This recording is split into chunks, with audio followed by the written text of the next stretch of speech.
On Monday, Elon Musk threatens to create a new political party if Republicans pass Trump's big beautiful bill. In his post, he said, the bill would increase the national debt by $5 trillion.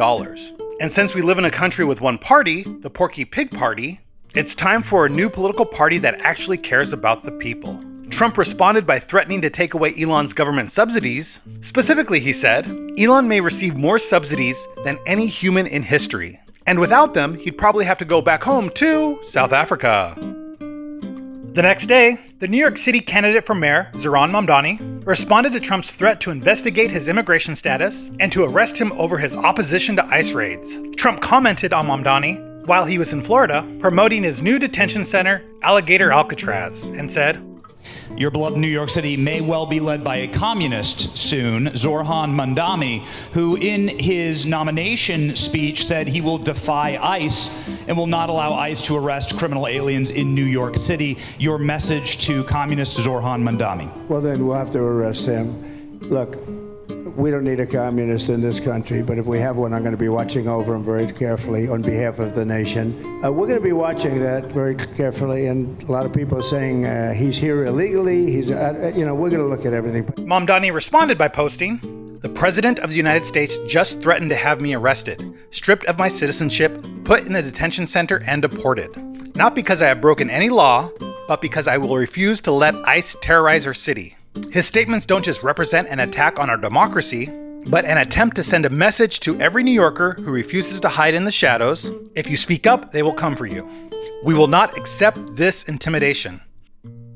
Then on Wednesday, Kilmar Garcia says he was beaten and subject to psychological torture in the El Salvador prison. These new details were added to a lawsuit against the Trump administration that Garcia's wife filed about her husband being illegally deported. The Trump administration asked the judge to dismiss the lawsuit, arguing that it is now moot because the government returned him back to the U.S. While this lawsuit is pending in Maryland, the Trump administration is continuing with its case against Garcia in Tennessee on human smuggling charges. Garcia's attorneys say these charges are preposterous and are an attempt by the Trump administration to justify their mistake. The next day, the House passes Trump's big beautiful bill. And now it will be sent to his desk, and he plans to sign it on the 4th of July. The bill has already passed the Senate, and it needed to pass the House, which it did 218 to 214, with all Democrats and 2 Republicans voting against it. Trump celebrated his victory while at a rally in Iowa with these comments. This bill cuts $1.5 trillion in spending, so wasteful spending is being cut by $1.5 trillion. And I got to tell you, I want to thank Republican congressmen and women because what they did is incredible last night, and the Senate, the Republican Senate, we got, not with all of the things we did with the tax cuts and rebuilding our military, not one Democrat voted for us. And I think we use it in the campaign that's coming up, the midterms, because we got to beat them. But all of the things that we've given, and they wouldn't vote only because they hate Trump. But I hate them too, you know that? So it's sort of, I really do, I hate them. I cannot stand them because I really believe they hate our country. You want to know the truth?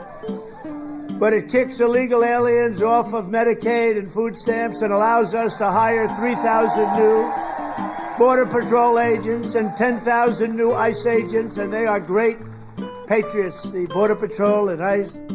Then on Friday, Elon Musk posted a poll on X asking if Americans should create a new political party, the American Party. According to his poll on his social media platform, of the 12 million people who responded, 65.4% said yes. The rationale behind the move is, since there are razor-thin margins in Congress, if the American people laser focus on just 2 or 3 Senate seats and 8 to 10 House districts, that would be enough to serve as the deciding vote on contentious laws, ensuring that they serve the true will of the people.